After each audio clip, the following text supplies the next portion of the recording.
ناظرین، امام عاصم رحمۃ اللہ تعالی مسجد نبوی میں قرآن پڑھاتے تھے، منہ سے خوشبو آتی تھی۔ ایک شاگرد پیچھے پڑ گیا، حضرت کیا آپ الائچی منہ میں رکھتے ہیں؟ فرمایا نہیں۔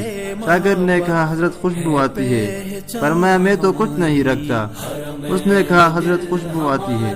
جب بہت پیچھے پڑا تو انہوں نے بتایا کہ ایک رات خواب میں نبی علیہ السلام کی زیارت نصیب ہوئی۔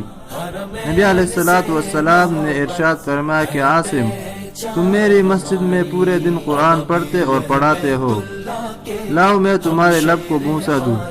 خواب میں نبی علیہ السلام نے میرے لب کو بوسہ دیا، اس وقت سے میرے منہ سے خوشبو آنے لگی۔ اس ویڈیو کو اپنے دوستوں کے ساتھ شیئر کریں تاکہ آپ بھی ثواب میں شریک ہو جائیں، اور اس طرح کے مزید معلوماتی ویڈیو کے لیے ہمارے چینل کو سبسکرائب کر دیں اور ساتھ میں گھنٹی کے نشان کو بھی دبا دیں تاکہ ہمارے ہر نئی ویڈیو کا نوٹیفیکیشن آپ کو بر وقت مل سکے۔